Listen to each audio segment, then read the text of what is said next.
So I'm Venkatesh. I head the content team for both I Paid a Bribe and I Changed My City. And I'm from Bangalore, India.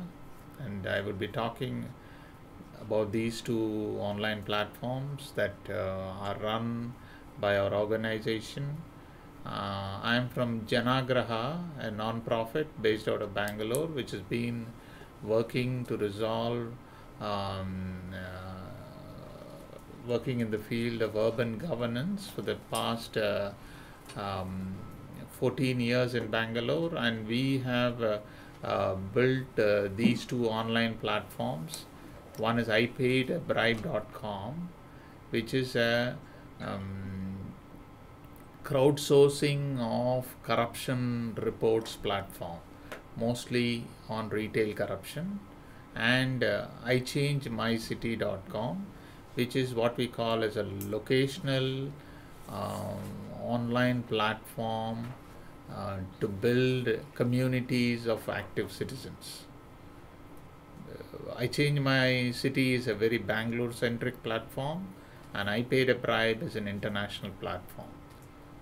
So I would start off with showing you a small video of, it is a kind of a promotional video of iPaidAbribe.com, which has been sung by one of India's prominent music directors, Shankar Mahadevan, who collaborated in this video with us when we launched the Hindi version of the website iPaidAbribe.com. We will take you through two videos. One is a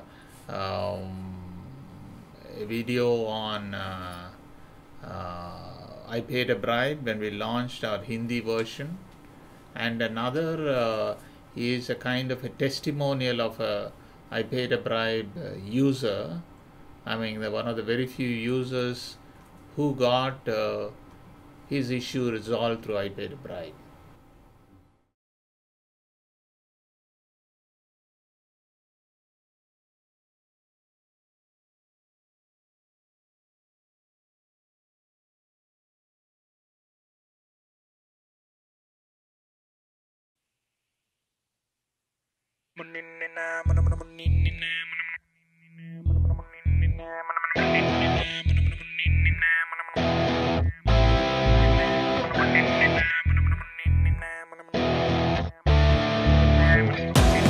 तूने मैंने सबने सहेली, अब मार रिश्वत को लात। मेरा होगा पहला कदम, अब मुझसे होगी शुरुआत। ट्रेन का टिकट हो या मैच का विकेट, या फिर चावल राशन का लाइन, हाय कितना लूटा है भ्रष्टाचार, साथ होकर उसको जोर कमार। लेकिन कब तक ताके तक कौन करेगा सच्ची बात। आज है समझा, आज है जाना, अब मुझसे होगी शुरुआत। आज है समझा, आज है जाना, अब मुझसे होगी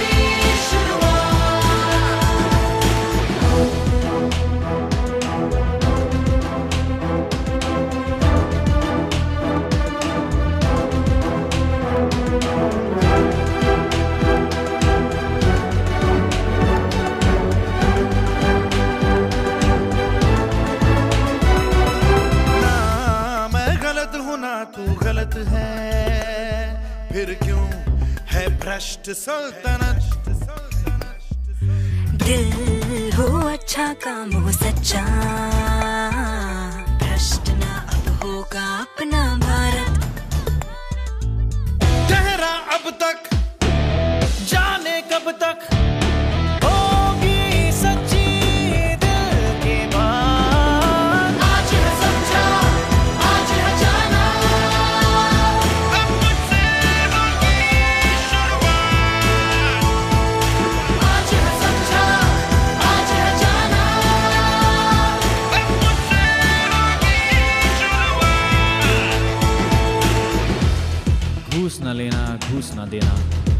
भ्रष्टाचार है बड़ा क्राइम। अब तो जागो नर नारी, जनता को जगाओ सारी। जन्म से घूस मारने की घूस, करो इस रिवाज की मौत। आज है समझा, आज है जाना, अब मुझसे होगी शुरुआत। मैं ही लेता, मैं ही देता, मैं ही करता छोटी बात। खुद जो बोया उस पे रोया, उजले सपने काले रात। बहुत रो लिया, बहुत खो लिया, उल्टी पड़ गई मुझ पे लात। आज है समझा, आज है जाना, अब मुझसे होगी शुरुआत। आज है समझा, आज है जाना, अब मुझसे होगी शुरुआत। आज है समझा, आज है जाना, अब मुझसे होगी शुरुआत। आज है समझा, आज है जाना, अब मुझसे होगी शुरुआत।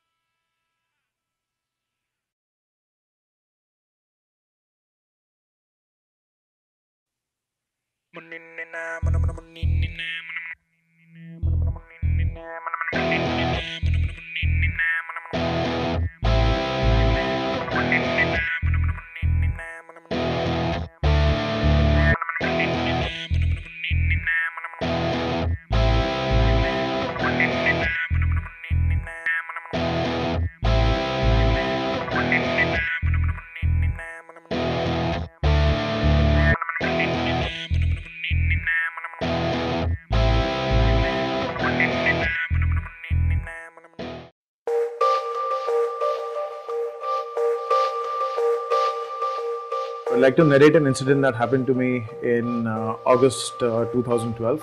My name is Manik Taneja. I'm a software engineer by profession.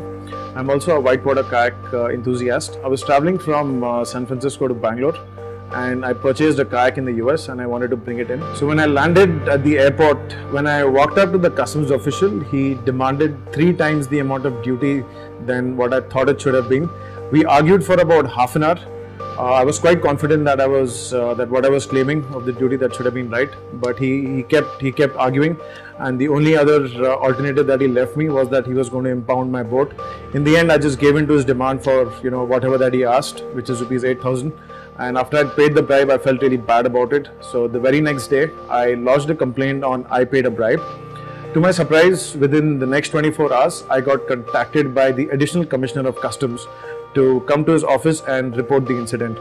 In the end, I learned that that customs official had been suspended from duty, and I'm thankful to I paid a bribe that provided this channel to for somebody like me to pursue this path where average citizens can fight against corruption in this country and actually make a stand.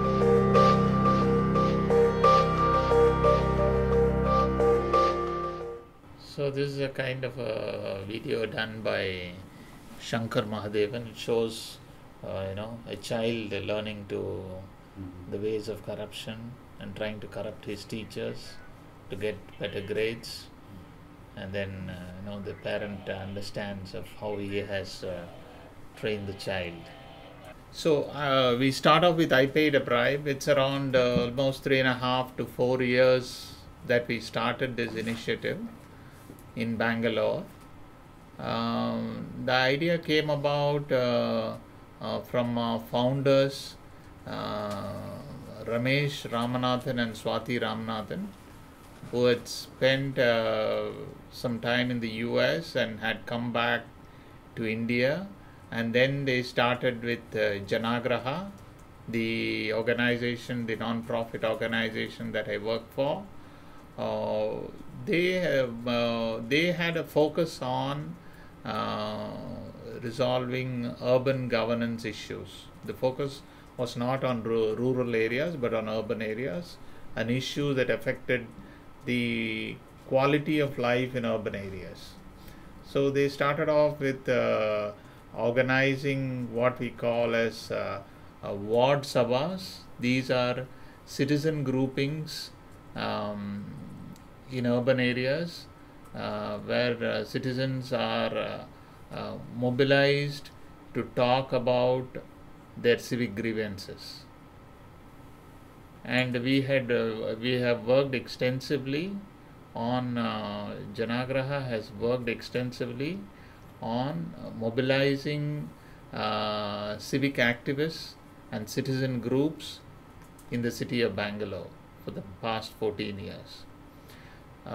Through discussions at with various civic activists, both Ramesh Ramanathan and Swati Ramanathan started iPaidAbribe.com, and now it has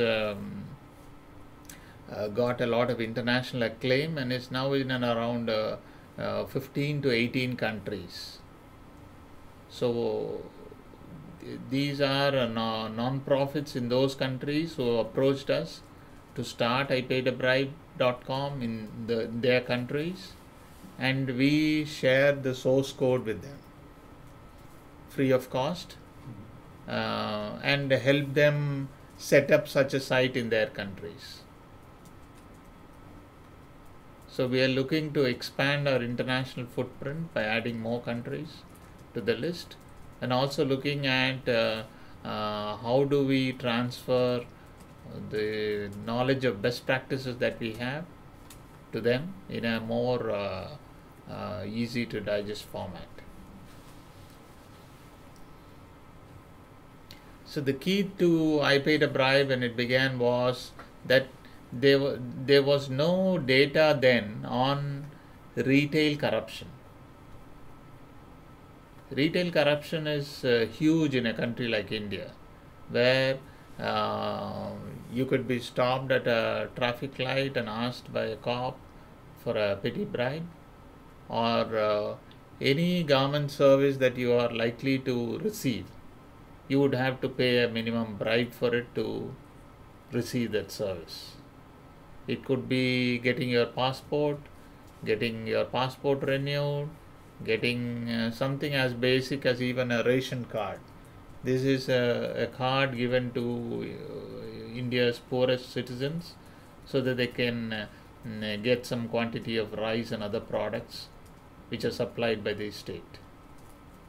Even in the issue of a ration card, there would be corruption, and but there was no data at all. There was absolutely no data at all on which are the areas which are corrupt. So we had, one of the objectives was that we would at least generate some data through crowdsourcing, which would throw some light on this issue and some light on the problem. And that is what we did through iPaidAbribe. So we wanted to expose retail corruption, and the part of the story is that we want to take these experiences that come through such crowdsourcing to advocate for changes in the way the government functions, or identify the places where these corruption happens and talk to officials and lawmakers to see that they change these laws or these processes so that the instances of corruption could be reduced. It might look that it is petty corruption and it is very small, but in a real sense it is not so. Could be huge. Assume there are in a city there are 100 or 300 places where cops are standing, and every hour they keep collecting say $10 per violation, or $10 per assumed violation, and you just count it for all over the country. It's a huge amount of money, but it doesn't get recorded anywhere, doesn't get seen in any statistics, because there is no data per se of how much citizens are paying, what is the amount they are paying. So all these have changed with the arrival of iPaidAbribe. So this is the way the site looked when it was launched, and for a few years. So this is how it looked later on. When we keep improving the site, rejigging the site, make it more user friendly and more citizen friendly. So this is how it looked later on, and this is how it looks right now.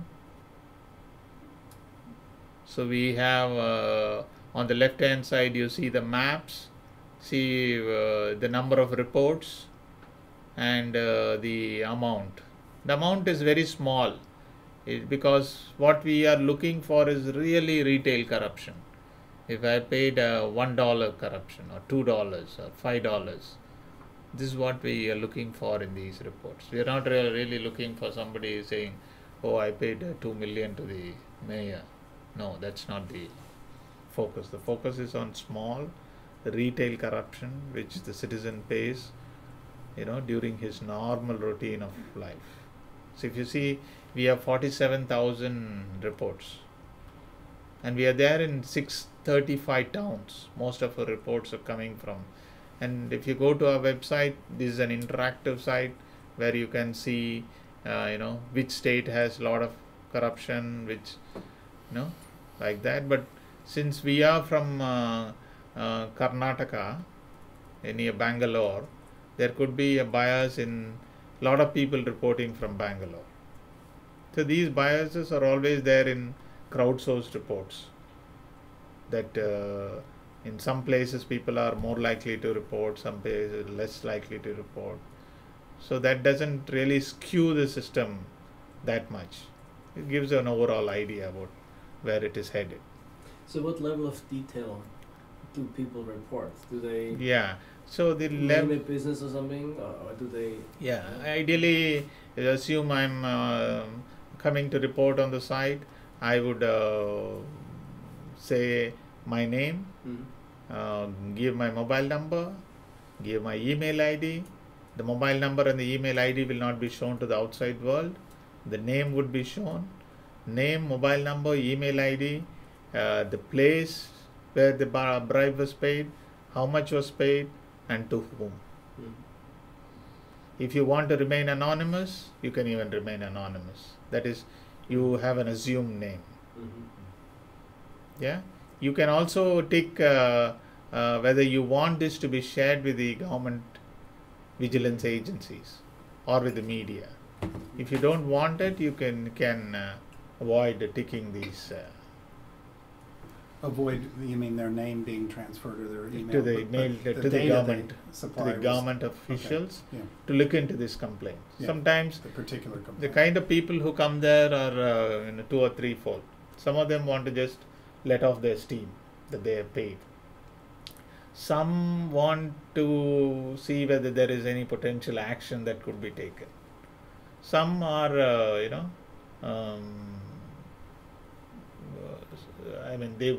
they are unhappy that they have paid, but they are not really sure whether they want some action to be taken because they think it's a very minor amount. So it's also a venting platform. It starts off by becoming a venting platform, and then it moves on as you move ahead. How about the who you pay the bribe to? Is that a generic who, like a policeman, or is it actually? No, ideally we want him to name the person. But the story is that so far we have not had any defamation filed against us. Ideally we would like him to name the person.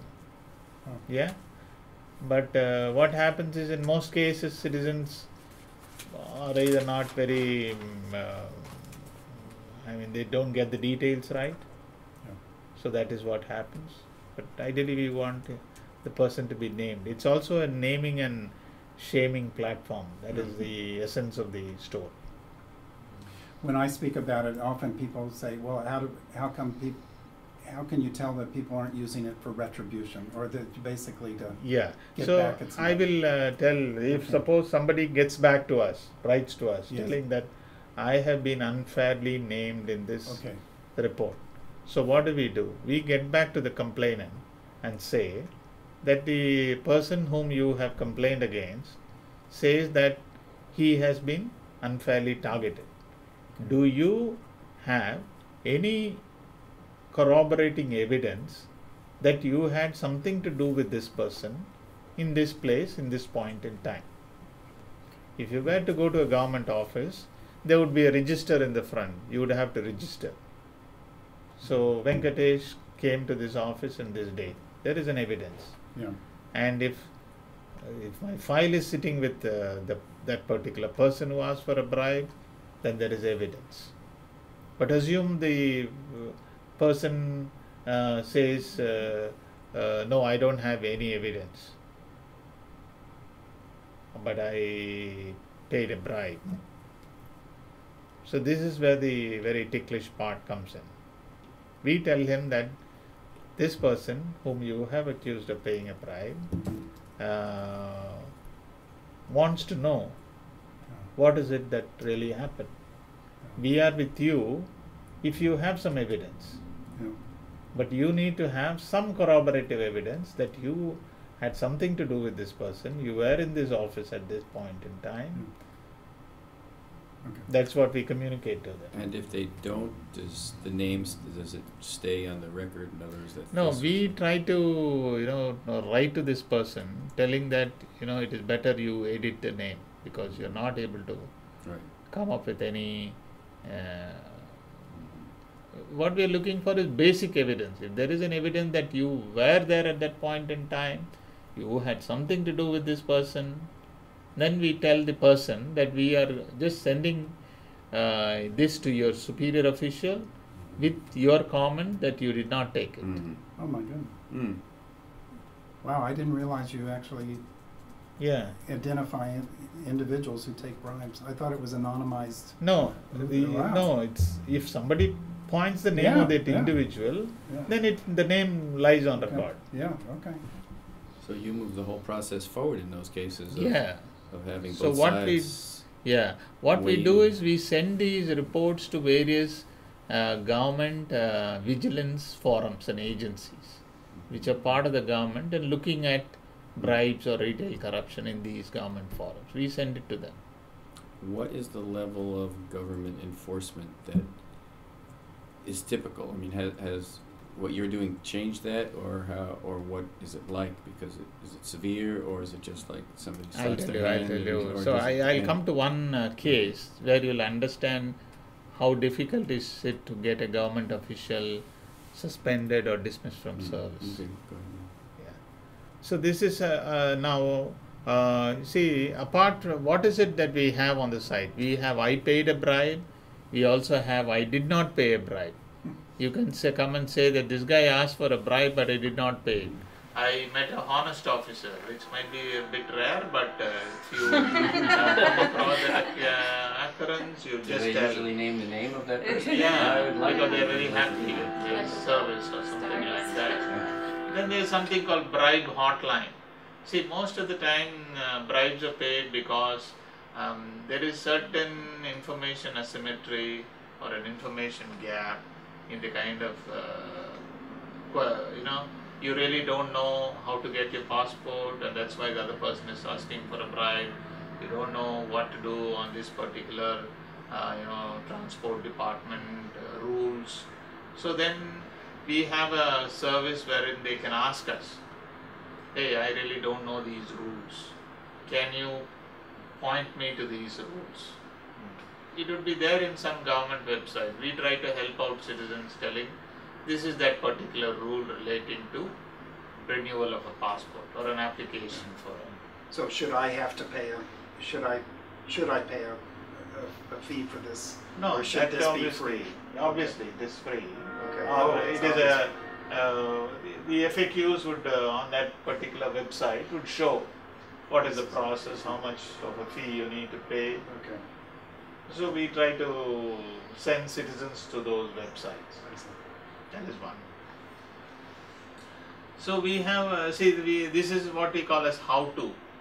This is what the bribe hotline, you say how to apply for a passport, how to information, how to seek for information, how to get a driving license, how to get a, these are all the basic areas where bribes are collected.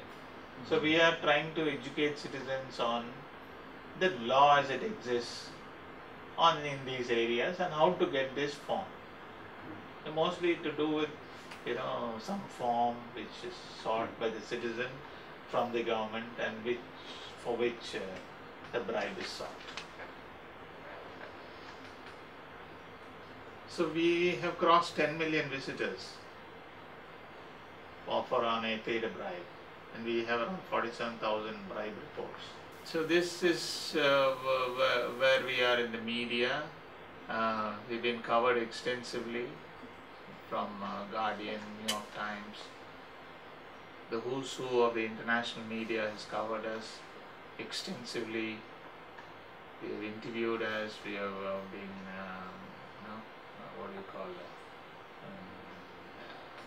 quoted. BBC, Times of India, New York Times, all the leading newspapers across the world. See, this is one interesting case that we have. See, this is a Indian citizen who has been flying from US, and he was stopped at the customs in the Bangalore airport. So he was asked to pay a bribe. He refuses to pay a bribe, and he argues with his official. But then later on he pays the bribe because there was no other alternative. Then he comes out and reports it on iPaidAbribe.com. What happens is some other government official was watching iPaidAbribe.com. He sees this complaint and he calls up this guy, calls up our office asking for more details on this complaint. If it is from a government official above a certain level, we share the information of the complainant in the assumption that for action to be taken on the complaint. Yeah. Then an inquiry is immediately organized. In the meantime, newspapers take up this story. It's flashed in all newspapers. That's a very peculiar case of a software engineer who was coming back. He was bringing what he call as a kayak. He's a kayak instructor also. So he was bringing this kayak back, and he was stopped and he was asked for a bribe. See, the interesting part of this is there is evidence from the word go. There is video evidence of this guy arguing with the customs officer. Could he get access to that? No, the officers had access to it. The officers who are investigating the case have access to the video evidence of this guy arguing with the customs official. Then he comes through what is called as he doesn't go through the red line, he comes through the green line, not the green line, the red line, telling that he has something to declare. But then there is nothing, he has not paid any tax to the government of India because it was taken off as a bribe. You are coming through the red channel telling that you have something to declare. So some amount of money should have been collected from you. Nothing collected, so you are let off. Second. Third, there is evidence of him going to the nearest ATM and withdrawing that money. The money he says, yeah, but there is, the customs official have been intelligent, now that the actual payment of the money is not recorded on video anywhere. For him paying the money or whatever it is, they are aware that there are cameras and they take him to a corner and yeah. So these video evidence is destroyed every, some 90 hours or something. Once every 90 hours the old things are erased and new video evidence get accumulated. So this complaint comes within that time where they have all the evidence. of him walking in, of him, going, everything is there. And it took him, this case took almost 18 months to be resolved. Yeah? 18 months and 12 visits of this guy to the customs office. You can see why most people just Yeah. give the bribe And then walk away. And So, that's but what the this evidence- citizen, this guy was very, very persistent. He, they even organized what do you call a blind, they got 30 people there and asked him to identify who's the guy whom did you pay bribe to. Wow. So it's like a very serious investigation, as if it's. And how much was this bribe? No, it's bribe is just $100, $100 or $200. Yeah. That's not the issue. No, yeah. Yeah. So finally, we got him, suspended and dismissed from service. Very well. So this is a very rare case of such action. Partly because citizens don't keep a track of, that's what we tell them. Like whenever you go to a government office, first find out the name of the person whom you are talking to. What is he asking? Is there any other corroborative evidence that you are seeing him there? Is there any other evidence that your file is being, supervised by him? These are the issues we tell citizens when. But if there is evidence, certainly there is action, to some extent at least. See, we have seen cases where the government initiates departmental inquiries. If a case of corruption comes up, the government processes start acting. They cannot brush it away because somebody else might come later and say, why was this brushed under the carpet? So the departmental inquiries begin. But we as a website may not have knowledge about how these departmental inquiries are going, because till they reach a certain stage, they are all within the departmental purview. But a few cases like this can have a real positive Yeah, effect. yeah. I mean, by people. See, You but- should have buttons that people could wear. I paid a bribe.com, and I'm a member of, or I'm a, Yeah, true. something. Yeah.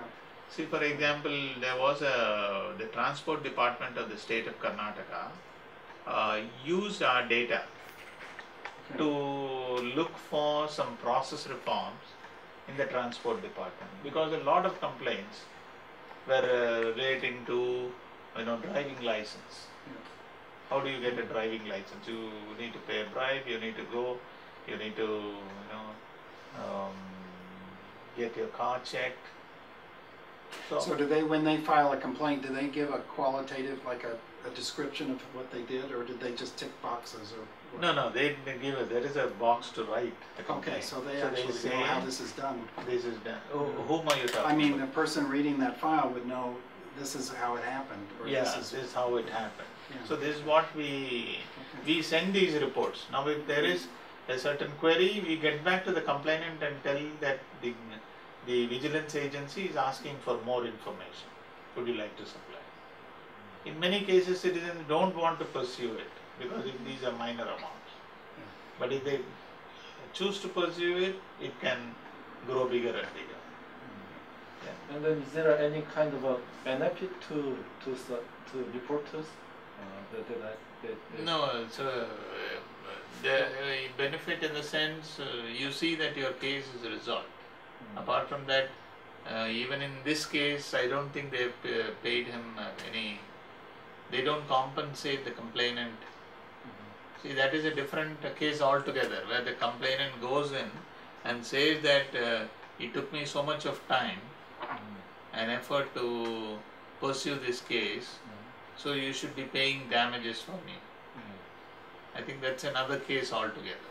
So these are the countries, some of the countries where we have I paid a bribe, versions of I paid a bribe. Greece. Greece is one of the earliest international versions of I paid a bribe. and one of the countries where it is doing very well. Very well. Very well. Oh, In the sense of number of complaints and Maybe they can maybe collect all the because- bribes and pay off the euro. I wish they could. They wish they could bribe them. I think the only other European country where there is Hungary. Interesting. Other than that, there's no other European. How is it going in Mexico? Mexico, you see, what happens is these are, most of the time, these are individuals who come to us and we share the source code. So we are in the process of, see, they may or may not have the resources to build a website. So we are in the process of building what is called as a SaaS platform, like a software as a service. That the minute you say we sign the agreement, we can, within an hour you could be live in any country you want. So we are trying to build this kind of capacities to deliver it within a few hours or within a day, so that the partner there doesn't have to take the trouble of building the website. He has to look for a designer, he has to look for someone else. These skills may be available, may not be available, it might be expensive. All these, so we want to resolve all these headaches and centralize it. So we are in the process of moving all these guys. Some of the guys here have done it on their own, using some of our code, but we want them all to move on to a centralized code where it will be easy. What happens is we introduce a functionality and they struggle to replicate it. So we don't want that. So that is what we are trying to do. But it would be like I told you about when I was in China. They actually had they had a bribery website and it was taken down. And then when I got back to the U.S. Or Britain in this case, I got emails saying that they came back up. Okay. So I mean, wouldn't a centralized site be easier to block for like countries like China or others that didn't want? No, if a country wants to block a website, it can block by any means. But it can come back up if it's more decentralized. Decentralized, yes, but the idea is, I don't know about this particular instance in China, but if nations think they want to block something, unless the other side is really smart on it's like like a Julian Assange or somebody who's knowledgeable about various things and who can keep on bouncing off anonymous sites and things like that. Otherwise, it's very easy to bring down. Well, it would actually be very interesting if you were to report people who are trying to block by pay to bribe. I mean, this would be another indicator. I mean, I wouldn't want to be on that list of countries, actually. So what has been our international experience? We find that it is best left to the local player. We really don't know, what are the issues in Zimbabwe, and we don't want to control it from India. Local means a national? Yeah, a national player. In some cases, in say for example in Afghanistan, we had a request that from 3 partners. They wanted in 3 different languages. There are 3 different regional groupings. One is Pashtun, Dari, and there's another language. 3 of them wanted different sites in these languages. So we are working with them to deliver it to them. So in many places, legal issues are a hurdle. Places like Zimbabwe, things are very hazy. Sites are, or even Ukraine, the sites are running, but the what do you call the partners would not like to be seen in the open. They are slightly a bit anonymous. Such things are there in some countries, but that's. You mean by legal issues? Then it's there's uncertainty about the legality of putting this up. Yeah, putting this up, how it will be. So corruption is too sensitive an issue for some governments, though mostly in Africa we find this issue. And it's also when it grows popular. If you are very much under the radar, nobody takes it seriously. But as soon as it gains popularity, then it becomes an issue. And there is anti-corruption themes. Generally, governments are watchful if foreign NGOs are doing something. Yep. This is an issue that we face. See, what's new to I Paid a Bribe? Now, what we have done is we have formed a kind of an ombudsman. In fact, one of them is a lady. So it's an ombudsman for looking into complaints from the state of Karnataka, so that the complainants can be motivated to stay the course. What we tell the complainants from a particular state is that we have identified and have on board 2 senior officials, retired officials of the administration, sitting with us. So they take care of the complaint. So in the sense, and these are very senior people, is a chief secretary of the state and a director general of police, a former director general of police of that state. These are the 2 top officials in any regional setup. So 2 former officials have joined us and are looking into complaints, and therefore we hope that this will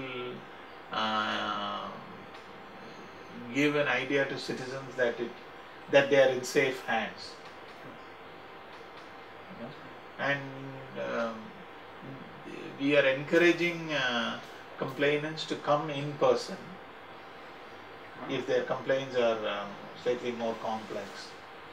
There are very complex complaints, which cannot be written in a normal sequential form also.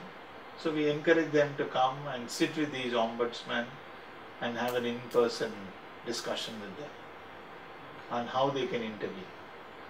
So you're migrating into a much more than an online business or online service. We are just doing this as a pilot in one state. Okay. And that too because we have 2 senior former bureaucrats who are interested in the work that we do, and they volunteer with us. The key is that these people will look at these complaints and come to some idea about what is the process reforms angle that they can pursue. What we are looking at right now is, say, on real estate or passport verification issues. These are serious complaints that we have. In fact, on passport verification, the government is already looking at reforming this whole process based on enormous amount of complaints that they have received.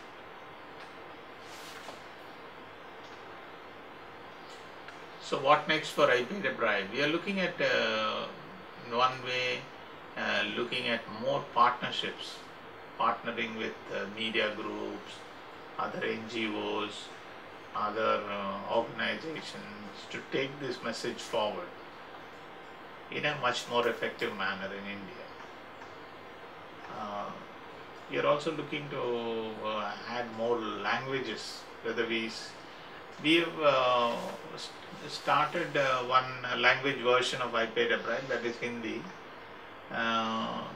but we found that citizens are more comfortable,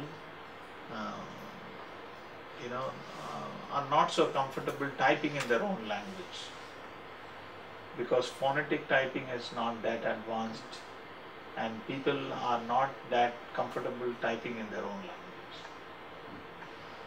Wow, that's counterintuitive. Or what? No, it's not. So they use English or what? Or yeah, what? they see. Because we don't have Hindi keyboards. Yeah. So we were Some using of the English to type in Hindi. Hindi keyboards. You see, the number of alphabets in certain languages are much more. Okay. So it's very difficult to type in certain vernacular languages. Yeah. Though they are very familiar writing it, and they come to type it, It's a different matter. it's a different ball game altogether. Yeah, it's tricky. So we found that this is a big issue, and we are looking at, we had introduced a phone-in system, voice, but even that we are fine-tuning it because we have put it on an IVRS system, and we find that people may not be very comfortable, going through some kind of an IVRS application. We're seeing whether we can have somebody taking the call, and would that help citizens to, complain better. We're reaching out to colleges in a big way, and trying to organize workshops, meetings, conferences, so that it's a kind of an outreach that we're planning. What is a college in India? Would it be equivalent to a university or? University or pre-university. Pre-university. Yeah. And what do we do with these complaints? We send these complaints regularly. Whomever the citizen says that the complaint could be forwarded to the government official, we forward it to the particular. There is at every center there is a vigilance officer who takes care of complaints on that particular government department, who is authorized to act on this. We send it to them. We also follow up with them. But sometimes action is taken, sometimes it might not be taken, or the action could be too minimal to warrant